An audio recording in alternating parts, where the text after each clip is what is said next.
Welcome back to the Basketball Show. I'm your host, Paul Sir. I am very pleased to be joined by our friend, Pat Boylan. Pat is the voice of the Indiana Pacers and the Indiana Fever. We haven't been able to talk for the last couple of weeks. Had a little bit going on in Indianapolis and elsewhere, Pat, but thanks so much for making time today. Hey, Paul, appreciate you having me. It's good to be on with you as always. Likewise. And let's start with what seems like a year ago is actually just over a week, which it just seems unbelievable that Game 7 ended a week ago Monday, I believe. And so much happened leading up to that Game 7 and the unfortunate injury to Tyrese Halliburton during Game 7. Why don't we start with that? What's the latest? What's the latest on Tyrese's situation? I'm assuming the surgery's been done already, and what's going on with Tyrese? Yeah, unfortunately for him, the long road to recovery has only just begun. He had his surgery, I want to say it was either Monday or Tuesday of last week with Dr. O'Malley. He's in New York. At least U.S.-based athletes, there are two doctors that do these type of surgeries that are well-renowned. One is Dr. O'Malley in New York, and the other is, I'm going to butcher his name, it's something along the lines of Neil Elatrach in L.A. So those are the two names you hear when you hear of Achilles injuries. Unfortunately, they're names that you're hearing more often because for whatever reason, this has become a much more common injury in the NBA over the last few years and to its stars here lately. You think of the playoff run in of itself, Tyrese Halliburton, Jason Tatum, Damian Lillard. Those are three huge names. And DeJounte Murray suffered the same thing late in the season for Atlanta. So it's unfortunately been an injury that has cropped up far more often than it used to. And there's all sorts of theories and reasonings as to why that might be. But it's a really tough one. It's up there with some of the worst injuries that you can have. I think that's, out of the question. I think the hope is that when you start to look at guys that have had this previously, and it'll be interesting to kind of watch Jason Tatum, who's on a almost parallel time frame. He's maybe a month ahead of Tyrese, is that almost all of the star basketball players that have had this injury have either been at the back end of their prime or beyond their prime. It's happened to a lot of guys in their mid-late 30s. Happened to Kobe Bryant. Probably the youngest guy, at least the youngest star that I can think of, is Kevin Durant, and even he was 30 at the time. So Tyrese is 25. Jason Tatum is probably, 27 or so. So it'll be interesting to see how these guys come back. Unfortunately, there is some evidence that the Achilles injury hinders a player in his future. But as I was saying, all of that evidence comes from guys that are much, much older. So Tyrese and Jason, to a lesser extent, have age on their side here. But unfortunately, it's a pretty difficult injury and one that takes a long time to come back from. And he's just going to have to be patient. And while the Pacers haven't put any official timeline on this, I would say all of next year is probably very much in doubt. But so he's probably about a week in to what is probably longer than a year's worth of recovery. And for him, patience is going to be the key word here for a long time. Well, number one, I have a personal experience. I ruptured my Achilles in my mid-30s. And this is quite a while ago, but it is a difficult injury to come back from. And I think a couple of thoughts. I read a good article recently about Dominique Wilkins, who I think Dominique was around 29 or 30, kind of around Durant's age when he ruptured his Achilles. And again, we're going back 20 to 30 years. But he came back and had his best season the next year. Adrian Peterson ruptured his for the Minnesota Vikings. He was back like in 4 months. Like that was a unparalleled recovery. I'm encouraged by this, Pat, that I think the physiotherapy, the surgery itself, I don't know what else you really can do. If you've got the best surgeon, they're going to do a great job of reattaching it. But it's all going to come down to a variety of factors: the severity of the injury, the individual body and how it recovers, and then the time and effort that they're going to put into the recovery. And I don't think there's any doubt in anybody's minds that both Tatum and Tyrese are going to put the time and energy into to come back fully. Klay Thompson's a good example. He never was quite the same player when he came back. Durant was close. He's been close to at his best.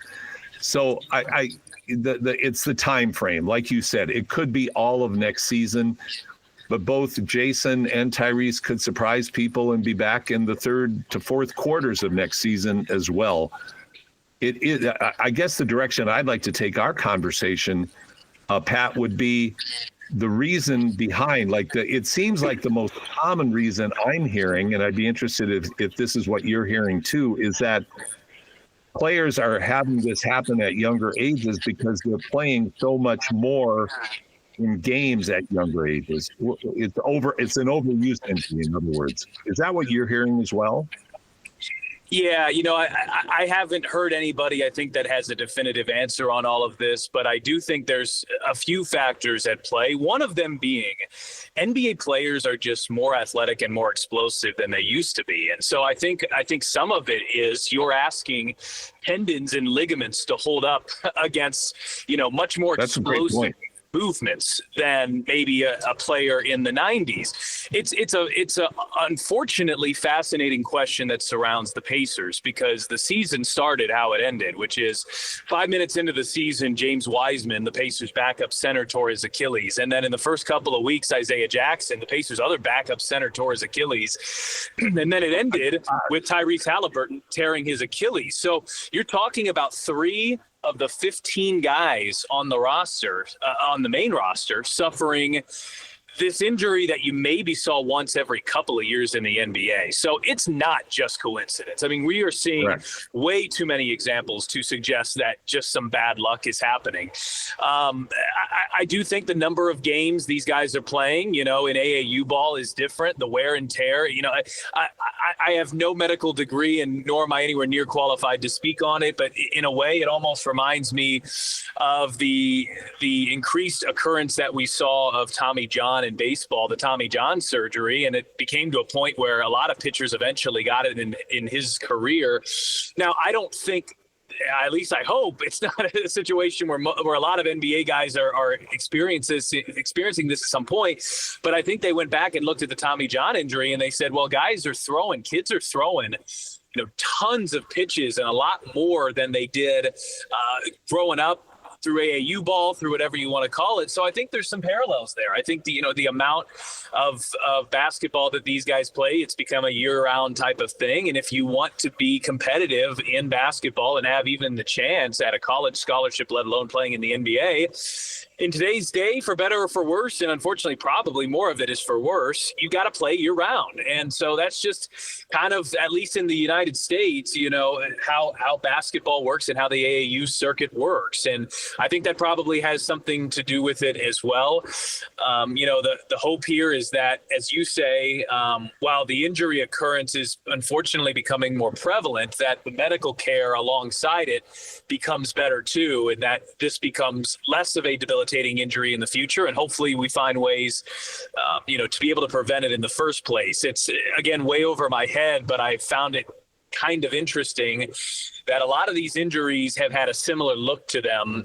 Oftentimes it is when a player is getting a kick out pass and then he's taking one step back to gain leverage to move forward. And it's that step back where oftentimes the injury happened. I mean, it's what happened with Tyrese. It's what happened with Damian Lillard. A little bit different with Jason Tatum.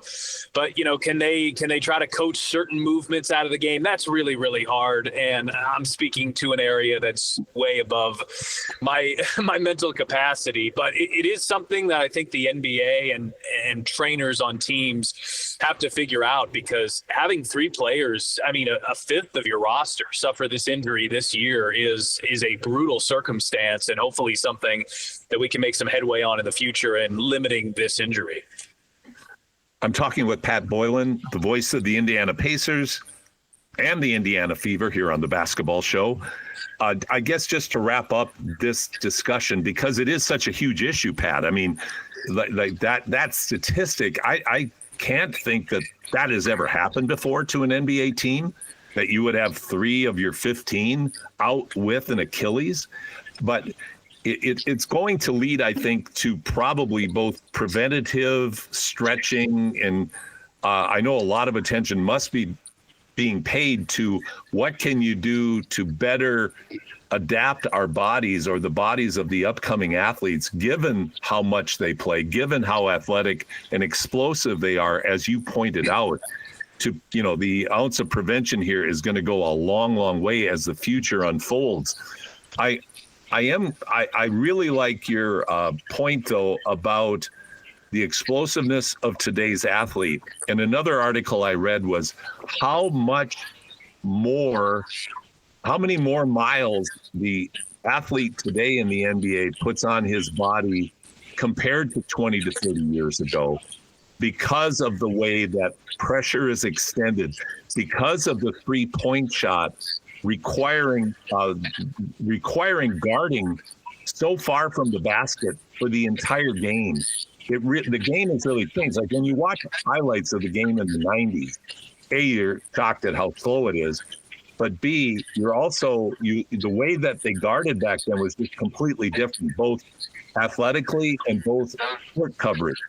So I think the modern athlete and the modern game, just the miles, wear and tear, all of that's going to require all kinds of adaptation, whether it's more load management, which is a scary thought, isn't it, of players taking games off, but that may be where it ends up. It's the unfortunate catch-22 of what we're experiencing here, which is, the load management is, of course, a bad look for the NBA. But then you get these examples of players. If you think about how many games you play, if you go to Game 7 of the NBA Finals, it's 5, 6, 7 for the Pacers. So that's 23 extra games on top of 82, on top of 4 preseason. Now, Halliburton didn't play in every single one of those, but still, it's a lot of extra games to be played. And I think when you combine what these players do as kids coming up through the system with how many games are played in the NBA, with exactly what you're talking about. The rigors on the body to play today's brand of NBA are far more strenuous than they were in the 90s, as you note. And then also the player is just far more explosive. And again, my head here, so I'm always hesitant to speak on stuff like this just because I don't know it well enough. But the athlete is just so much more explosive, and I don't know that Achilles tendons are significantly stronger to make up for that. So it's a unfortunate, fascinating medical question, and it's becoming clear that it's a problem in the NBA. Yet I don't know that there's an obvious solution to it, and it'll be interesting to see where the next 10 years takes us. I think 10 years from now, is this something that's becoming more and more prominent, more and more problematic, or have we gotten a handle on the preventative issue to make it happen in the first place? And then hopefully, if and when we have accomplished that we'll have the post care when it does happen, the surgery and the rehab, to a spot where, it's not a situation where if you get hurt in the playoffs, you miss the rest of the playoff run and then the rest of the next season. It's just such a unfortunate and difficult circumstance to think through from a Pacers perspective. Tyrese Halliburton goes down and you lose your shot at winning an NBA championship. And then you simultaneously, realistically, I don't want to put a ceiling on this team, because if you would have done that last year, you would have never even expected them to get to the conference finals, let alone the finals. But still, being realistic, that drops your ceiling and your chances of contention when you don't have Tyrese Halliburton. And all of that happens in 1 year, in one move, in one game. And it's just so frustrating to have it all come in the biggest moment in the history of the franchise, at least the NBA version of the franchise. You're hopeful to win a championship. You're hopeful to give yourself a chance at that first ever NBA championship. And instead, you're not just dealing with an injury that prevents you from doing that, but you're also dealing with an injury that might prevent you from doing it next year too. Really well encapsulated, Pat. And I think the irony, the surreal nature of what you just described really almost defies the imagination. And I would add one more layer to that.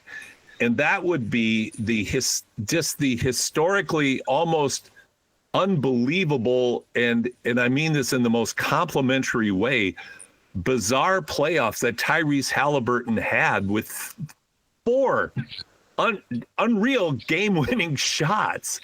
that you just, one of them in a career is almost unheard of, but 4 in a playoffs, and to put them in a position to be where they were at. And after game 5, I think a lot of people, and myself included, felt, well, you know what? Oklahoma City's just probably better. They found their rhythm. The Pacers are, probably going to go out in 6. And they sure didn't go out in 6. And they doubled down, toughened up. Fantastic game 6 performance. Tyrese comes out. He's playing great. And then this happens. You just can't write this. The good Lord, Pat, has a real sense of humor. That is expressed in the weirdest way. Yeah, it's amazing because the amount of players in the history of the NBA over the course of their career that have had the playoff moments that Tyrese Halliburton had in one playoff for their entire career is a very, very short list.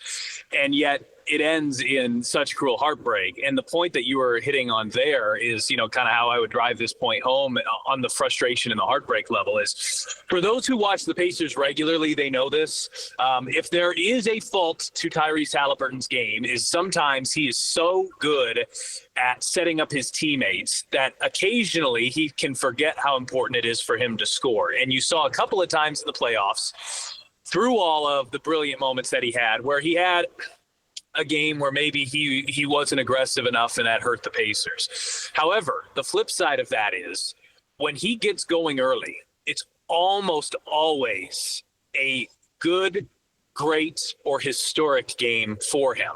And when he hit that third 3 in the first quarter, he finished the game for either team with the most 3s that night. And he got hurt at the 5-minute mark of the first quarter. You just think about that. It's crazy. That's incredible. He had a game going.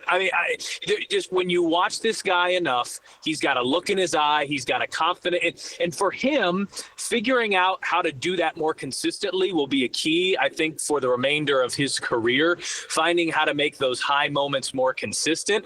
But when he's locked in like that, it's a scary thing. He's got a look in his eye, and he had that look in game 7 in Oklahoma City.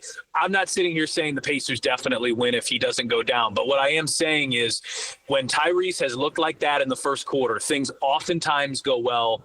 Almost always, I should say, go well for the Pacers. And that's not to say they would have won a championship, but it is to say I'm very confident that at bare minimum they would have been in a position to give themselves a chance late. And that's what's so heartbreaking about the whole thing, I think, is just how well he was playing in that first quarter.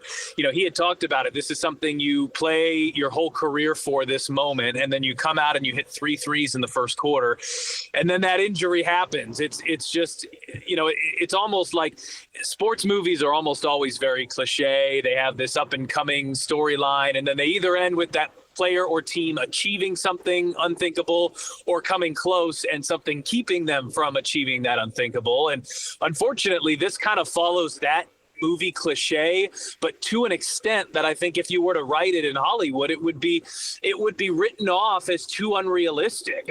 This guy having 4 game-winning shots in each game of the playoffs, the way that he did, and then to have it end like that. It's a storyline that even in sports, the reason we love sports, whether it's basketball, hockey, baseball, football, pick your poison, we love it because we don't know what's going to happen, and it's not scripted. And that's what, makes this playoff run in some ways for the Pacers so brilliant and in some ways so heartbreaking. And, I think it's important, and it's something that I've been stressing to those around the organization and those just kind of in my general orbit is, you got to soak these moments in. Like when the Pacers won the Eastern Conference Finals, the players have to move forward, but take the time to soak this in because it doesn't happen all that often, and you don't know what's going to happen in the finals. And the Pacers got right there, right on the doorstep. It's amazing to think because I grew up I was born in 1990, so I grew up with the 90s Pacers with Reggie Miller and Rick Smits and Jalen Rose and Chris Mullin and Sam Perkins and those teams that were contenders. And then the early 2000s team, which kind of rebuild around Jermaine O'Neal and Ron Artest, and we know how that story ends. there were so many Pacers teams that on paper were better than the one this year. But this one accomplished more than any of those teams ever had. The Pacers had only ever been to one other NBA Finals, and that was against Kobe and Shaq and the Lakers, and that one went 6.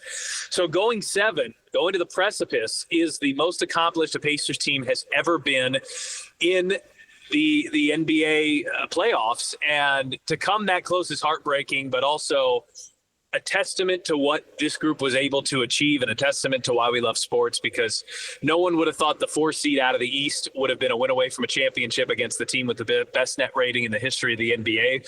The Pacers did accomplish that. It's so frustrating. They didn't get the opportunity to see if they could pull it off due to that injury. A couple of quick thoughts. Number one, my recollection of the Pacers winning a championship is in my early years was with Bob Nedelecki and Mel Daniels and Rick Mount in the ABA. This isn't the movie title, but it actually is the movie theme.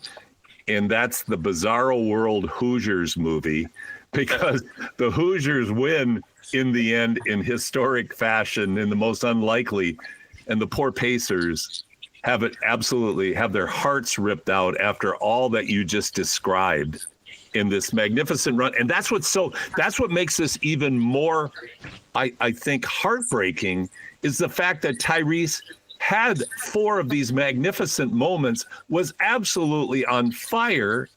It was like that Knicks game where he had 38 or whatever it was. And then this happens. You can't make it up. And all the platitudes that go with it, because historic, absolutely. Heartfelt, unbelievable. The guts displayed by this Pacer team, their ability to rebound against this historic team that you mentioned with the highest rating ever in the history of the NBA. What an accomplishment. But it's now an asterisk. It's not the final script. You're right. If you could somehow quantify emotions, which you of course can't, but if you could somehow quantify emotions, you could make a case that at least relative to expectation, the Pacers hit close to the highest high of any team in the playoffs in NBA history. Correct. And then simultaneously about as low of a low as, any team has hit. And by the way, had those happen, you could make a case that either game 1 or game 6, when you went up 1-0 on the Halliburton shot, or the game 6, which was just euphoric because it forced a do or die game 7. It was at home. I mean, the city, was bonkers. Both of those happened either 3 days or 2 weeks apart from the low. And if it was some sort of stock symbol or stock chart or something like that, I mean, you'd see this thing peaking above almost any other level that any team has ever peaked, and then plummeting below almost any level that any team has plummeted. And, it's just surreal. It's surreal that all of that happened.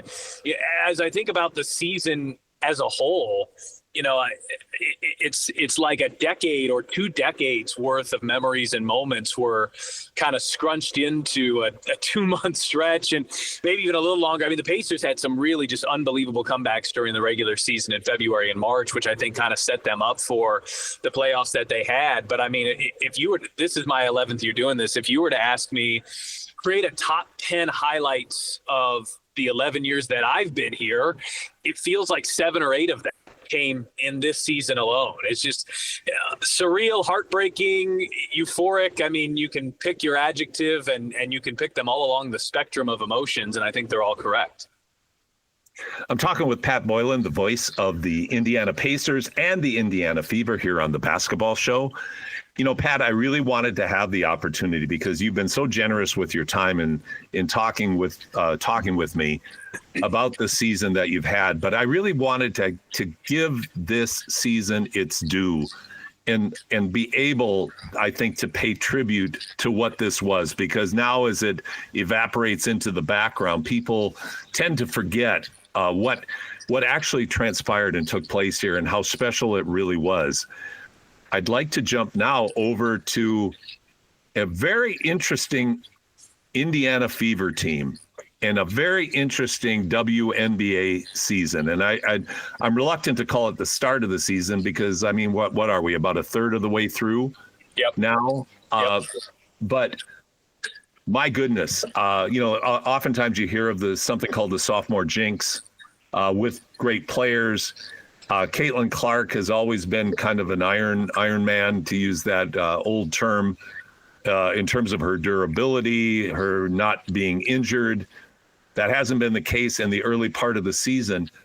But my God, Pat, the melodrama, which we thought last year couldn't get any weirder, has actually been much weirder this year within the whole framework and context of the WNBA. And it's like Caitlin has been at the epicenter of it, but there have been all kinds of other subplots. Now, I that's kind of a preamble, but then without Caitlin, last night, the Fever go out and wallop the Lynx in Minneapolis, right?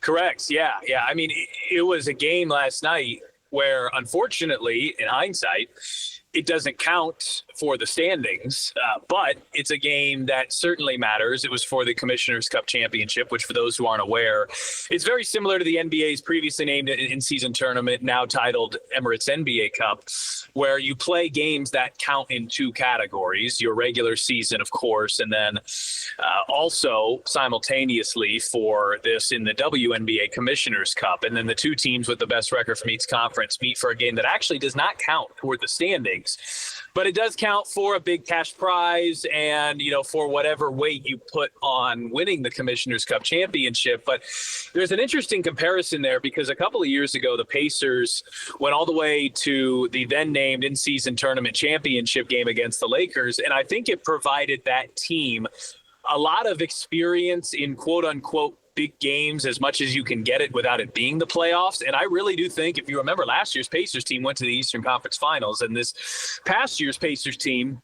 of course, went to the NBA Finals, but I think the experience they gained in the in-season tournament was valuable. Now, in the NBA situation, they set you up with a round of 8 knockout round situation. So the Pacers won 2 and then lost in the championship.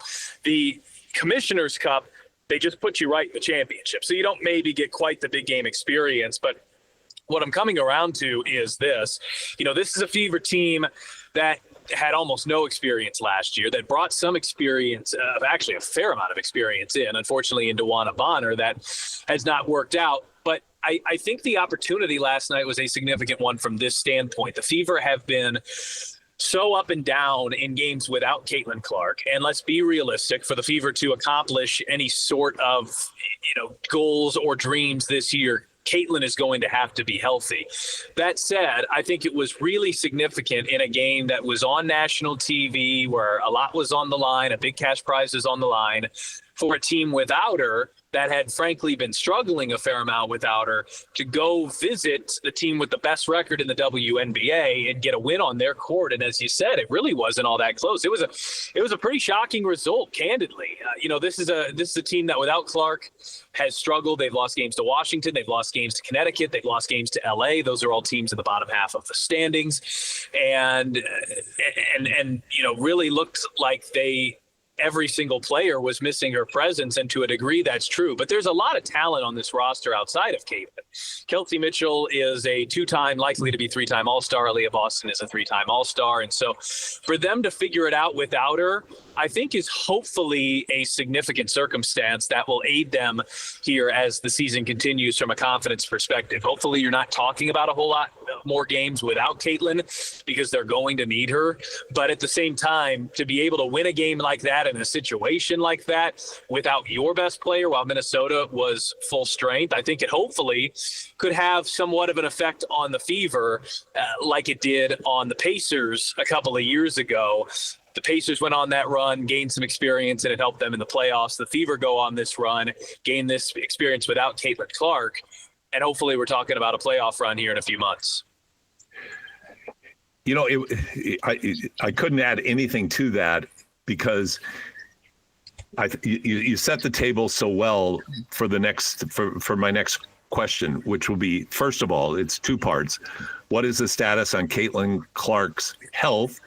And the second part of it is, what are your impressions of the early part of the season that the Fever have had when Caitlin has been healthy? So part one is, where's she at? Part two is impressions so far. Well, part one, I will give this disclaimer, which is I've been out of town for the last 5 or 6 days, so I haven't been around the team. That Commissioner's Cup championship game was a nationally televised broadcast that we could not do. So I am not the best source on the current condition of her injury, although I'll say this. The way our organization, Pacers and Fever, tends to handle the injury report is a player will be listed as out before the game for a significant amount of time or however long it takes. And then as they get closer, oftentimes you will see that questionable listing crop up and then they'll be still out. But that questionable listing will kind of be a precursor to good news coming. And she was listed as questionable and then out for Tuesday's game. So my hope is that means Thursday or Saturday that she's getting close, but we'll see here. As I said, I've not been, around her the last week or so, so I don't have my finger on the pulse like I typically would. I would say this. I think from a ceiling perspective of what this team can accomplish with Caitlin Clark, you've seen pretty much everything you want to see. I mean, the Fever have beaten New York in one game and lost by 2 points in a game where they led for most of the afternoon on another one. Caitlin went through a real rough stretch in those final 3 games, and I think the groin had something to do with it out west, and it was disappointing to lose 2 of those 3. But if you still look numbers-wise where she is, even despite those, I mean, she's having a great year despite how many games she's missed. So I think you've seen what you want to see from a ceiling perspective. I think you want to see more consistency. And I think, for this year's team to accomplish more than last year's team, the other big thing they're going to need to see is contributions outside of the quote-unquote big 3, talking Caitlin Clark, Aaliyah Boston, and Kelsey Mitchell. And where I'm looking there is Lexi Hull, who's actually had a great season, so I shouldn't suggest that she hasn't been playing well. But Sophie Cunningham and Natasha Howard, can they continue to get what they got last night from those two, which is high-level production, points, energy, defense, all that type of thing? Because last year's team really got going and kind of caught fire, but at the same time, its biggest issue was its lack of experience and its lack of depth. And this team has more experience and it has more depth, but I don't think you've always seen the depth where you want it to be. And so to me, the success of this team kind of boils down to, can they get more consistent? Can they get Caitlin Clark consistently healthy? And the way that they get more consistent on the floor, I think is getting contributions from the 3 players that haven't been perennial all-stars, Natasha Howard, Sophie Cunningham, and Lexi Hull actually is, playing so far, I think, really well. But that's a big key for me. And obviously the consistent health of Clark, which I think, if anything, the Fever seem to be playing her injuries very conservatively right now, but I think for good reason. It's something where you don't want to rush, because it's frustrating to not have her in these moments early in the season and maybe not have the record you'd like to have at this point of the year. They're 8-8, but at the same time, none of that matters if you don't have her healthy in the back half of the season. So hopefully, this time off sets her up for a strong back half of the year. Pat, it really goes back and goes to the heart of professional sports, is that it's not a marathon. It's not a sprint. It's a marathon. And like you said, it's on the back half. It's the improvement now in the middle of the schedule. If and when, when hopefully Caitlin gets healthy again and the team really has a chance to develop its chemistry and really has a chance to be cohesive. Now that the disgruntled player is gone, I guess I can use that term for whatever the reasons were behind that. But one day, I think this should be a university course in psychology. And that would be, how does an individual endure the kind of attention, heat, and negativity that Caitlin Clark has had to deal with in her young life for just being a really good basketball player? This most recent insult of finishing 9th among the players in the All-Star voting, and the constant the constant shots being taken at her, the officiating depends on, whether you're a conspiracy theorist or not, but the officiating oddities that seem to magically take place in games when Caitlin is playing. I really think that should be a university course. And you know what? Let's put it at Yale because this is really high level. The pressure this young lady is put under, the scrutiny, and the amazing way she's handled it and not allowed herself literally at any juncture. Now, the asterisk to that, Caitlin whines. She gets too many tees. I recognize all of that, and maybe that's partly due to what she takes from a lambasting on the public in the public domain all the time. But it's really quite incredible that she's been able to withstand this and to continue to perform at such a high level. She is not perfect. Nobody is. But something that I think about from time to time is if you were to look at over the last 20 years and say, who are the three biggest superstar basketball players, just not from a production standpoint, but from just a celebrity and name recognition standpoint since I would say since Kobe Bryant retired. So start there and move on. I would say the answer to that question is LeBron James, Steph Curry, and Caitlin Clark. And what I think about all the time, which is kind of amazing, is how incredibly gifted all three of those players are at handling the spotlight, at handling the limelight. They get thrown questions all the time, trap questions, difficult scenarios. LeBron James physically is built for some things that Steph Curry and Caitlin Clark just aren't quite built in the same way. I mean, LeBron, is none of us are. It's very, very true. And that's not to denigrate anything. No, that's Steph or Caitlin have or do physically. They're just very different styles of players. But it is amazing to me just how intelligent these players are, how good they are at handling the impossible. And in Caitlin's position, she really has no blueprint for this because it's never happened in the WNBA. And the closest thing you can find is probably the scrutiny that LeBron James had, yes, as a high school player and trying to handle that. But at the same time, that's still not apples to apples because in the WNBA, there are other stars, and I want to make this point too.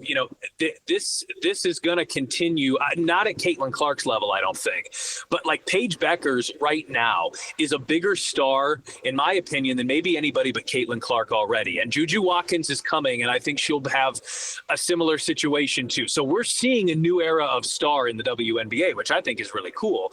But there's no path here for Caitlin Clark to take. And we were on the call of that Connecticut game where Marina Mabry decks her to the ground. I mean, just an extremely frustrating miss in the moment for WNBA officiating because it was such a clear-cut scenario. And I'll tell you, on our broadcast, we almost never bring up the officiating, but we were forced to there because it was just a blatant mishit. And to me, is there a conspiracy going on in a situation like that? I certainly don't think so. But at the same time, if you're the WNBA, I commiserate with the fact that you never know when one of these moments might happen. But at the same time, my plea to them would be make sure one of your top 5 officials is on a Caitlin Clark game at all times, because you can't have the mismanagement that happened in the Connecticut game where, she gets hit in the face and then Marina Mabry comes from the blind side and decks her. And somehow, even though I said this on air, it was a by the book example of an ejection of what merits a flagrant 2 and an ejection. I mean, if you were to come, which they do this, the WNBA and the NBA, they come up with videos at the beginning of the year, and they give examples of this is a by the book example of a flagrant 1. This is a by the book example of a flagrant 2. I've never seen a more by the book example of a flagrant 2, and yet somehow an official whose entire job is to know the rules missed on that, to me, very obvious situation. The players voting her 9th. it's disappointing because it continues just to fuel the narrative. And the more the narrative gets fueled, the less conspiracy theory it becomes and the more reality it becomes. Now, the asterisk there is she has missed a chunk of the season, but I do think that was the players using it as an excuse to not vote her. She's unquestionably an all-star. And so, to answer your question, we started this conversation by talking about things that I'm unqualified to speak for, and when we're, I'm sure, closing it here in a similar fashion. You mentioned the necessity for this to be a Yale course. That's correct, and it's because it is above my mental capacity, and I'm fortunate that it's not above hers because she's brilliant at all of this. She takes it in stride. She's not perfect. She does probably get too many technicals. There are things in her game that she can work on. She'll want to cut the turnovers down for sure as her career continues, but she's a remarkable person and a remarkable basketball player. And rarely do you get to marry those two things together. But it is fascinating to me how, when you look at Caitlin and Steph and LeBron, you've gotten that in each of those instances. You absolutely do. And I'll add the old school additions in here as well. And I'll throw in Michael. Sure. And I'll throw in Bird and Magic.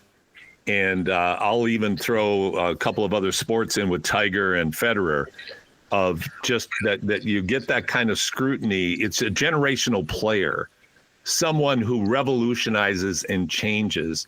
And to see the WNBA not be ready for prime time at times is exasperating. The example you just laid out was one of the silliest faux pas I've ever seen in professional sport. Like you said, if you look in your Funk and Wagnall's dictionary and there's a video clip of what is a flagrant 2, that thing's going to be in the dictionary. And right. It was so ridiculous. And the WNBA has not handled it well, but they're growing too, because they're in uncharted territory with the star power. As you correctly point out, where Paige Beckers is right now and where Juju Watkins is going to be, it's changing. It's changing the whole landscape. So, growing pains. The WNBA is expanding. It's all part of a narrative that I hope in the end will work out the way they want it to, and that they learn from their errors and mistakes, as I assume they will, because, my God, on Caitlin's shoulders, this has gone to a level I don't think anybody expected it. I think they expected it, but they expected it gradually over the next 10 years, as opposed to having a dump truck pull up on your lawn and dump it all out and say, here you go. Here's all the attention you've ever wanted. And it's all because of this one person. So, yeah, she has been magnificent in that respect. And hopefully for the Fever fans and for the WNBA, Caitlin comes back healthier and better than ever. Yeah, and let me just add this, and it'll be kind of final thought on what we're discussing, at least from me. Yeah, same here. This is really, a lot of this for a league is really difficult. As you say, to have a dump truck dump all of this attention at once, it's phenomenal, but it is really difficult. The flip side of that is, when you have the opportunity to make layups, you have to make layups. And when Caitlin Clark is body checked to the ground, blindside yes. body checked, that's a layup, and you got to make the layup. And unfortunately, in that instance and in a couple others, the WNBA has missed the layup. Yeah, you weren't inventing plutonium. You weren't discovering plutonium on that one. That was pretty easy. So, well, Pat, this has been a great discussion. I appreciate the fact that we've been able to delve into issues that transcend just what has happened in games and in box scores. So thank you for taking the time today to talk about this. Of course. Appreciate you having me. And it's always good to talk to everybody in Edmonton. I know we compare the Pacers and the Oilers runs, and so it's disappointing that both unfortunately had a similar finish as well. But great seasons, great teams, memorable ones that won't ever be forgotten. 100%. It's better to be in that position than on the golf course with a lot of the other franchises in the other sports. So, Pat Boylan, voice of the Fever, voice of the Pacers. Have a wonderful summer. Thank you, and we'll look forward to talking again soon. Looking forward to it. Always appreciate the time. All right, Pat Boylan joining us here on The Basketball Show.